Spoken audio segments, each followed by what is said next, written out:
Welcome back. Soujanya ಕೊಲೆ case ದಾರಿ ತಪ್ಪಿಸ್ತಾ ಇರುವಂತಹ ಆರೋಪದ ಹಿನ್ನೆಲೆ ಸ್ನೇಹಮಯಿ ಕೃಷ್ಣ ಅವರ ವಿರುದ್ಧ ಬೆಳ್ತಂಗಡಿ ಪೊಲೀಸರಿಗೆ ದೂರು ಕೊಡಲಾಗಿದೆ. ವೆಂಕಪ್ಪ ಕೋಟ್ಯಾನ್ ಅನ್ನೋರು ಈಗ ಕಂಪ್ಲೇಂಟ್ ಅನ್ನ ಕೊಟ್ಟಿದ್ದಾರೆ. ಸೌಜನ್ಯ ಮಾವ ವಿಠಲ್ ಗೌಡ ವಿರುದ್ಧ ಕೊಲೆಯ ಆರೋಪವನ್ನ ಮಾಡಿದ್ದರು ಹೋರಾಟಗಾರ ಸ್ನೇಹಮಯಿ ಕೃಷ್ಣ. ಈ ರೀತಿ ಆರೋಪ ಮಾಡಿದ್ದ ವಿಚಾರವೇ ಈಗ ಇವರ ಆಕ್ರೋಶಕ್ಕೆ ಕಾರಣ ಆಗಿದೆ. ವೆಂಕಪ್ಪ ಕೋಟ್ಯಾನ್ ಅನ್ನೋರು ಕಂಪ್ಲೇಂಟ್ ಕೊಟ್ಟಿದ್ದಾರೆ. ಸ್ನೇಹಮಯಿ ಕೃಷ್ಣ ಅವರನ್ನೇ ವಿಚಾರಣೆ ನಡೆಸಿ ಅಂತ. ಇವರು ಸೌಜನ್ಯ ಕೇಸ್ನ ದಾರಿ ತಪ್ಪಿಸುವ ಕೆಲಸ ಮಾಡ್ತಾ ಇದ್ದಾರೆ. ಇವರ ವಿಚಾರಣೆಯನ್ನ ಮಾಡಿ ಅಂತ ಸ್ನೇಹಮಯಿ ಕೃಷ್ಣ ವಿರುದ್ಧ ಈಗ ವೆಂಕಪ್ಪ ಕೋಟ್ಯಾನ್ ಅನ್ನೋರು ದೂರನ್ನ ಕೊಟ್ಟಿದ್ದಾರೆ.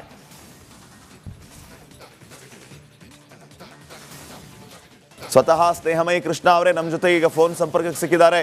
ಸ್ನೇಹಮಯಿ ಕೃಷ್ಣ ಅವರೇ ನಮಸ್ಕಾರ. ನಮಸ್ಕಾರ ಸರ್. ಸ್ವತಃ ಸ್ನೇಹಮಯಿ ಕೃಷ್ಣ ಅವರೇ ನಮ್ಮ ಜೊತೆ ಈಗ ಫೋನ್ ಸಂಪರ್ಕಕ್ಕೆ ಸಿಕ್ಕಿದ್ದಾರೆ. ಸ್ನೇಹಮಯಿ ಕೃಷ್ಣ ಅವರೇ ನಮಸ್ಕಾರ. ನಮಸ್ಕಾರ ಸರ್. ನಿಮ್ಮ ವಿರುದ್ಧವೇ ಕಂಪ್ಲೇಂಟ್ ಕೊಟ್ಟಿದ್ದಾರೆ ಈಗ. ಕಾರಣ ನೀವು ಸೌಜನ್ಯ ಕೊಲೆ ಕೇಸ್ನ ದಾರಿ ತಪ್ಪಿಸುವಂತ ಕೆಲಸ ಮಾಡ್ತಾ ಇದ್ದೀರಂತೆ. ಅದು ತನಿಖೆಯಿಂದ ಗೊತ್ತಾಗಬೇಕಲ್ಲ. ಇವ್ರಿಗೆ ಹೆಂಗ್ ಗೊತ್ತು ದಾರಿ ತಪ್ಪಿಸ್ತಾ ಇದೀರಿ ಅಂತ ಹೇಳಿ? ಏನು ಯಾವ ಆಧಾರದ ಮೇಲೆ ಅವ್ರು ಹೇಳ್ತಾರೆ? ನಾನು ಆಧಾರ ಸಮೇತ ದೂರ ಅರ್ಜಿ ಕೊಟ್ಟಿದ್ದೀನಿ. ವಿವರವಾಗಿ 12 ಪುಟಗಳ ದೂರ ಅರ್ಜಿ ಕೊಟ್ಟಿದ್ದೀನಿ. ಅದು ಸುಳ್ಳು ಅಂತೇಳಿ ಇವ್ರು ಯಾವ ಆಧಾರ ಮೇಲೆ ತನಿಖೆ ಆಗ್ಬೇಕಲ್ಲ. ತನಿಖೆ ಆದ್ಮೇಲೆ ತಾನೇ ಗೊತ್ತಾಗುತ್ತೆ. ಈ ರೀತಿ ಸುಳ್ಳು ದೂರಜಿ ಕೊಡಿ ಅಂತೇಳಿ ಆರೋಪ ಮಾಡೋಕ್ಕಾಗಲಿ ದೂರು ಕೊಡೋಕ್ಕಾಗಲಿ ಅವ್ರಿಗೆ ಇದಕ್ಕೆ ಅವಕಾಶ ಇರೋದು ತನಿಖೆ ನಡೆದ ನಂತರ, ವಿಚಾರಣೆ ನಡೆದ ನಂತರ. ಅದಕ್ಕಿಂತ ಮುಂಚೆ ದೂರು ಕೊಡ್ತಿದ್ದಂಗೆ ಕೊಡೋದು. ಇವರು ನನ್ನ ದೂರಜಿ ದಿಕ್ ತಪ್ಸಕ್ಕೋಸ್ಕರ ಮಾಡ್ತಿರೋ ಪ್ರಯತ್ನ ಅಂತ ಸ್ಪಷ್ಟವಾಗಿ ಗೊತ್ತಾಗುತ್ತೆ. ನನ್ನ ದೂರಜಿಲಿ ಇದೆಯಲ್ಲ 12 ಪುಟದಲ್ಲಿ ಖಂಡಿಕೆವಾರು ಆಧಾರ ಸಮೇತ ಕೊಟ್ಟಿದ್ದೀನಲ್ಲ, ಆ ಖಂಡಿಕೆವಾರು ಸುಳ್ಳು ಅಂತ ಅವ್ರು ಕೊಡ್ಲಿ. ಅವ್ರ ಮನೆಯವ್ರು ಹೇಳ್ಬೇಕು. ನಾವ್ ಯಾರು ಆರೋಪ ಅವ್ರು ಹೇಳ್ಬೇಕಲ್ಲ. ನೀವು ವಿಠಲ್ ಗೌಡ ಅವರ ವಿರುದ್ಧ ಮಾಡ್ತಾ ಇರುವಂತ ಆರೋಪಗಳೇ ಆಧಾರ ರಹಿತ ಅಂತ ಹೇಳ್ತಾ ಇರೋದು ಅವರೆಲ್ಲ. ಅವ್ರು ಹೇಳ್ತಾರೆ ಸರ್. ಅದು ತನಿಖಾಧಿಕಾರಿ ಹೇಳ್ಬೇಕು, ಸಂಬಂಧಪಟ್ಟ ಅಧಿಕಾರಿ ಹೇಳ್ಬೇಕು, ಸಂಬಂಧಪಟ್ಟ ನ್ಯಾಯಾಲಯ ಹೇಳ್ಬೇಕು. ವೆಂಕಪ್ಪ ಕೋಟ್ಯಾನ್ ಅನ್ನೋರು ಕಂಪ್ಲೇಂಟ್ ಕೊಟ್ಟಿದ್ದಾರೆ ನಿಮ್ಮ ವಿರುದ್ಧ. ಇವ್ರು ನಿಮ್ಮ ವಿಚಾರಣೆಯನ್ನ ನಡೆಸಬೇಕಂತೆ. ಅವ್ರು ಕೇಳಿಕೊಳ್ತಾ ಇರೋದು ನಿಮ್ಮ ವಿಚಾರಣೆಯನ್ನ ನಡೆಸಬೇಕು. ಯಾಕಂದ್ರೆ ಸ್ನೇಹಮಯಿ ಕೃಷ್ಣ ಅವರೇ ಈ ಸೌಜನ್ಯ ಕೊಲೆ ಕೇಸ್ನ ದಾರಿ ತಪ್ಪಿಸ್ತಾ ಇದ್ದಾರೆ ಅಂತ ಅವ್ರು ಹೇಳ್ತಾ ಇರೋದು. ಅದನ್ನೇ ಅದಕ್ಕೆ ಆಧಾರ ಕೊಟ್ಟಿರ್ಬೇಕಲ್ಲ. ಯಾವ ರೀತಿ ದಿಕ್ ತಪ್ಪಿಸೋಂತ ಆಧಾರ ಕೊಟ್ಟಿರ್ಬೇಕು. ಪೊಲೀಸ್ ತನಿಖೆ ಮೊದಲು ತನಿಖೆ, ಇಬ್ರು ಅರ್ಜಿಗಳು ತನಿಖೆ ಮಾಡ್ಲಿ. ಯಾರ್ದು ಸುಳ್ಳು ಯಾರ್ದು ಸತ್ಯ ಅನ್ನೋದು ಗೊತ್ತಾಗತ್ತಲ್ಲ. ಈ ದೂರಿನ ಅಡಿಯಲ್ಲಿ ವಿಚಾರಣೆಗೆ ಸಿದ್ಧ ನೀವು? ಸರ್ ಖಂಡಿತವಲ್ಲ ಸರ್. ಇದು ಹೋರಾಟಕ್ಕೆ ಇಳಿದ ಮೇಲೆ ಎಲ್ಲಾ ವಿಚಾರಣೆಗೂ ಕೂಡ ಸಿದ್ಧವಾಗಿ ಹೋರಾಟಕ್ಕೆ ಇಳಿಬೇಕು. ಅದಕ್ಕೆ ಉತ್ತರ ಕೊಡ್ಲಿ ಅವರು. ಒಂದೇ ಒಂದು ಪ್ರಶ್ನೆಗೆ ಉತ್ತರ ಕೊಡ್ಲಿ ನನಗೆ. ಅವ್ರ ಮನೆಯವರ ಹೇಳಿಕೆ ಪ್ರಕಾರನೇ ಆ ಹುಡುಗಿ ಉಪವಾಸ ಇದ್ಲು. ಅದ್ರ ಶವ ಪರೀಕ್ಷೆಯಲ್ಲಿ ಆಕೆ ಹೊಟ್ಟೆಯಲ್ಲಿ ಅಜೀರ್ಣವಾಗದ ಆಹಾರ ಇದೆ. ಹೆಂಗ್ ಬಂತು? ಸಾಮಾನ್ಯವಾಗಿ ಯೋಚನೆ ಮಾಡಿ, ಯಾರು ಅತ್ಯಾಚಾರ ಮಾಡಿ ಊಟ ಕೊಟ್ಬಿಟ್ಟು ಅತ್ಯಾಚಾರ ಮಾಡ್ತಾರ?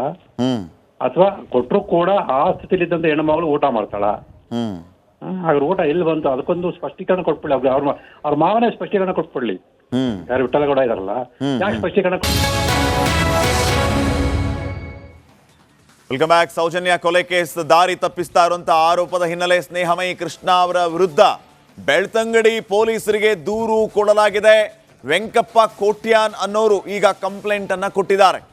ಸೌಜನ್ಯ ಮಾವ ವಿಠಲ್ ಗೌಡ ವಿರುದ್ಧ ಕೊಲೆಯ ಆರೋಪವನ್ನ ಮಾಡಿದ್ದರು ಹೋರಾಟಗಾರ ಸ್ನೇಹಮಯಿ ಕೃಷ್ಣ.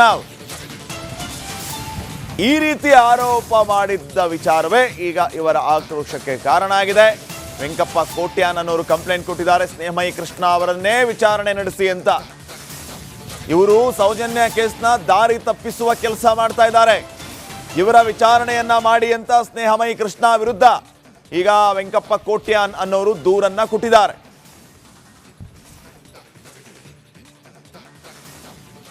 ಸ್ವತಃ ಸ್ನೇಹಮಯಿ ಕೃಷ್ಣ ಅವರೇ ನಮ್ಮ ಜೊತೆ ಈಗ ಫೋನ್ ಸಂಪರ್ಕಕ್ಕೆ ಸಿಕ್ಕಿದ್ದಾರೆ. ಸ್ನೇಹಮಯಿ ಕೃಷ್ಣ ಅವರೇ ನಮಸ್ಕಾರ. ನಮಸ್ಕಾರ ಸರ್. ಸ್ವತಃ ಸ್ನೇಹಮಯಿ ಕೃಷ್ಣ ಅವರೇ ನಮ್ಮ ಜೊತೆ ಈಗ ಫೋನ್ ಸಂಪರ್ಕಕ್ಕೆ ಸಿಕ್ಕಿದ್ದಾರೆ. ಸ್ನೇಹಮಯಿ ಕೃಷ್ಣ ಅವರೇ ನಮಸ್ಕಾರ. ನಮಸ್ಕಾರ ಸರ್. ನಿಮ್ಮ ವಿರುದ್ಧವೇ ಕಂಪ್ಲೇಂಟ್ ಕೊಟ್ಟಿದ್ದಾರೆ ಈಗ. ಕಾರಣ ನೀವು ಸೌಜನ್ಯ ಕೊಲೆ ಕೇಸ್ನ ದಾರಿ ತಪ್ಪಿಸುವಂತ ಕೆಲಸ ಮಾಡ್ತಾ ಇದ್ದೀರಂತೆ. ಅದು ತನಿಖೆಯಿಂದ ಗೊತ್ತಾಗಬೇಕಲ್ಲ. ಇವ್ರಿಗೆ ಹೆಂಗ್ ಗೊತ್ತು ದಾರಿ ತಪ್ಪಿಸ್ತಾ ಇದೀರಿ ಅಂತ ಹೇಳಿ? ಏನು ಯಾವ ಆಧಾರದ ಮೇಲೆ ಅವ್ರು ಹೇಳ್ತಾರೆ? ನಾನು ಆಧಾರ ಸಮೇತ ದೂರ ಅರ್ಜಿ ಕೊಟ್ಟಿದ್ದೀನಿ. ವಿವರವಾಗಿ 12 ಪುಟಗಳ ದೂರ ಅರ್ಜಿ ಕೊಟ್ಟಿದ್ದೀನಿ. ಅದು ಸುಳ್ಳು ಅಂತೇಳಿ ಇವ್ರು ಯಾವ ಆಧಾರ ಮೇಲೆ ತನಿಖೆ ಆಗ್ಬೇಕಲ್ಲ. ತನಿಖೆ ಆದ್ಮೇಲೆ ತಾನೇ ಗೊತ್ತಾಗುತ್ತೆ. ಈ ರೀತಿ ಸುಳ್ಳು ದೂರಜಿ ಕೊಡಿ ಅಂತೇಳಿ ಆರೋಪ ಮಾಡೋಕ್ಕಾಗಲಿ ದೂರು ಕೊಡೋಕ್ಕಾಗಲಿ ಅವ್ರಿಗೆ ಇದಕ್ಕೆ ಅವಕಾಶ ಇರೋದು ತನಿಖೆ ನಡೆದ ನಂತರ, ವಿಚಾರಣೆ ನಡೆದ ನಂತರ. ಅದಕ್ಕಿಂತ ಮುಂಚೆ ದೂರು ಕೊಡ್ತಿದ್ದಂಗೆ ಕೊಡೋದು. ಇವರು ನನ್ನ ದೂರಜಿ ದಿಕ್ ತಪ್ಸಕ್ಕೋಸ್ಕರ ಮಾಡ್ತಕ್ಕ ಪ್ರಯತ್ನ ಅಂತ ಸ್ಪಷ್ಟವಾಗಿ ಗೊತ್ತಾಗುತ್ತೆ. ನನ್ನ ದೂರಜಿಲಿ ಇದೆಯಲ್ಲ 12 ಪಡದಲ್ಲಿ ಖಂಡಿಕೆವಾರು ಆಧಾರ ಸಮೇತ ಕೊಟ್ಟಿದ್ದೀನಲ್ಲ, ಆ ಖಂಡಿಕೆವಾರು ಸುಳ್ಳು ಅಂತ ಅವ್ರು ಕೊಡ್ಲಿ. ಅವ್ರ ಮನೆಯವ್ರು ಹೇಳ್ಬೇಕು, ನಾವ್ ಯಾರ ಆರೋಪ ಅವ್ರು ಹೇಳ್ಬೇಕಲ್ಲ. ನೀವು ವಿಠ್ಠಲಗೌಡ ಅವರ ವಿರುದ್ಧ ಮಾಡ್ತಾ ಇರುವಂತ ಆರೋಪಗಳೇ ಆಧಾರ ರಹಿತ ಅಂತ ಹೇಳ್ತಾ ಇರೋದು ಅವರೆಲ್ಲ. ಅವ್ರು ಹೇಳ್ತಾರೆ ಸರ್, ಅದು ತನಿಖಾಧಿಕಾರಿ ಹೇಳ್ಬೇಕು, ಸಂಬಂಧಪಟ್ಟ ಅಧಿಕಾರಿ ಹೇಳ್ಬೇಕು, ಸಂಬಂಧಪಟ್ಟ ನ್ಯಾಯಾಲಯ ಹೇಳ್ಬೇಕು. ವೆಂಕಪ್ಪ ಕೋಟ್ಯಾನವರು ಕಂಪ್ಲೇಂಟ್ ಕೊಟ್ಟಿದ್ದಾರೆ ನಿಮ್ಮ ವಿರುದ್ಧ.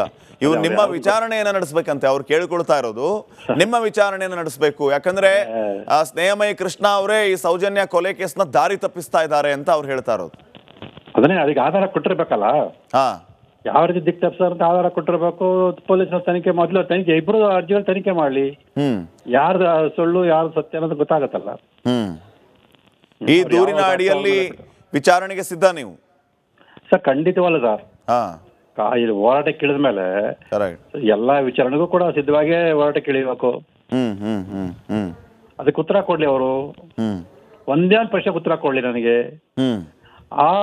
ಅವ್ರ ಮನೆಯವರ ಹೇಳಿಕೆ ಪ್ರಕಾರನೇ ಆ ಹುಡುಗಿ ಉಪವಾಸ ಇದ್ಲು. ಅದ್ರ ಶವ ಪರೀಕ್ಷೆಯಲ್ಲಿ ಆಕೆ ಹೊಟ್ಟೆಯಲ್ಲಿ ಅಜೀರ್ಣವಾಗದ ಆಹಾರ ಇದೆ. ಹೆಂಗ್ ಬಂತು? ಸಾಮಾನ್ಯವಾಗಿ ಯೋಚನೆ ಮಾಡಿ, ಯಾರು ಅತ್ಯಾಚಾರ ಮಾಡ್ರೆ ಊಟ ಕೊಟ್ಬಿಟ್ಟು ಅತ್ಯಾಚಾರ ಮಾಡ್ತಾರ? ಅಥವಾ ಕೊಟ್ಟರು ಕೂಡ ಆ ಸ್ಥಿತಿಲಿದ್ದಂತ ಹೆಣ್ಣು ಮಗಳು ಊಟ ಮಾಡ್ತಾಳ? ಹಾಗಾದ್ರೆ ಊಟ ಎಲ್ಲಿ ಬಂತು? ಅದಕ್ಕೊಂದು ಸ್ಪಷ್ಟೀಕರಣ ಕೊಟ್ಬಿಡ್ಲಿ. ಅವ್ರ ಮಾವನೇ ಸ್ಪಷ್ಟೀಕರಣ ಕೊಟ್ಬಿಡ್ಲಿ. ಯಾರು ವಿಠ್ಠಲಗೌಡ ಇದಾರಲ್ಲ, ಯಾಕೆ ಸ್ಪಷ್ಟೀಕರಣ ಕೊಡ್ತಾರ ವಿಚಾರಣೆ ನಡೆದ ನಂತರ? ಅದಕ್ಕಿಂತ ಮುಂಚೆ ದೂರು ಕೊಡ್ತಿದ್ದಂಗೆ ಕೊಡೋದು. ಇವರು ನನ್ನ ದೂರಜಿ ದಿಕ್ ತಪ್ಸಕ್ಕೋಸ್ಕರ ಮಾಡ್ತಕ್ಕ ಪ್ರಯತ್ನ ಅಂತ ಸ್ಪಷ್ಟವಾಗಿ ಗೊತ್ತಾಗುತ್ತೆ. ನನ್ನ ದೂರಜಿಲಿ ಇದೆಯಲ್ಲ 12 ಪಡದಲ್ಲಿ ಖಂಡಿಕೆವಾರು ಆಧಾರ ಸಮೇತ ಕೊಟ್ಟಿದ್ದೀನಲ್ಲ, ಆ ಖಂಡಿಕೆವಾರು ಸುಳ್ಳು ಅಂತ ಅವ್ರು ಕೊಡ್ಲಿ. ಅವ್ರ ಮನೆಯವ್ರು ಹೇಳ್ಬೇಕು, ನಾವ್ ಯಾರ ಆರೋಪ ಅವ್ರು ಹೇಳ್ಬೇಕಲ್ಲ. ನೀವು ವಿಠ್ಠಲಗೌಡ ಅವರ ವಿರುದ್ಧ ಮಾಡ್ತಾ ಇರುವಂತ ಆರೋಪಗಳೇ ಆಧಾರ ರಹಿತ ಅಂತ ಹೇಳ್ತಾ ಇರೋದು ಅವರೆಲ್ಲ. ಅವ್ರು ಹೇಳ್ತಾರೆ ಸರ್, ಅದು ತನಿಖಾಧಿಕಾರಿ ಹೇಳ್ಬೇಕು, ಸಂಬಂಧಪಟ್ಟ ಅಧಿಕಾರಿ ಹೇಳ್ಬೇಕು, ಸಂಬಂಧಪಟ್ಟ ನ್ಯಾಯಾಲಯ ಹೇಳ್ಬೇಕು. ವೆಂಕಪ್ಪ ಕೋಟ್ಯಾನವರು ಕಂಪ್ಲೇಂಟ್ ಕೊಟ್ಟಿದ್ದಾರೆ ನಿಮ್ಮ ವಿರುದ್ಧ. ಇವ್ರು ನಿಮ್ಮ ವಿಚಾರಣೆಯನ್ನ ನಡೆಸಬೇಕಂತೆ. ಅವ್ರು ಕೇಳಿಕೊಳ್ತಾ ಇರೋದು ನಿಮ್ಮ ವಿಚಾರಣೆಯನ್ನ ನಡೆಸಬೇಕು. ಯಾಕಂದ್ರೆ ಸ್ನೇಹಮಯಿ ಕೃಷ್ಣ ಅವರೇ ಈ ಸೌಜನ್ಯ ಕೊಲೆ ಕೇಸ್ನ ದಾರಿ ತಪ್ಪಿಸ್ತಾ ಇದ್ದಾರೆ ಅಂತ ಅವ್ರು ಹೇಳ್ತಾ ಇರೋದು. ಅದನ್ನೇ, ಅದಕ್ಕೆ ಆಧಾರ ಕೊಟ್ಟಿರ್ಬೇಕಲ್ಲ. ಯಾವ ರೀತಿ ದಿಕ್ ತಪ್ಪಿಸ್ತಾರೆ ಅಂತ ಆಧಾರ ಕೊಟ್ಟಿರ್ಬೇಕು. ಪೊಲೀಸ್ನ ತನಿಖೆ, ಮೊದಲು ತನಿಖೆ, ಇಬ್ರು ಅರ್ಜಿಗಳು ತನಿಖೆ ಮಾಡ್ಲಿ. ಯಾರ್ದು ಸುಳ್ಳು ಯಾರ್ದು ಸತ್ಯ ಅನ್ನೋದು ಗೊತ್ತಾಗತ್ತಲ್ಲ. ಈ ದೂರಿನ ಅಡಿಯಲ್ಲಿ ವಿಚಾರಣೆಗೆ ಸಿದ್ಧ ನೀವು? ಸರ್ ಖಂಡಿತವಲ್ಲ ಸರ್. ಇದು ಹೋರಾಟಕ್ಕೆ ಇಳಿದ ಮೇಲೆ ಎಲ್ಲಾ ವಿಚಾರಣೆಗೂ ಕೂಡ ಸಿದ್ಧವಾಗೇ ಹೋರಾಟಕ್ಕೆ ಇಳಿಬೇಕು. ಅದಕ್ಕೆ ಉತ್ತರ ಕೊಡ್ಲಿ ಅವರು.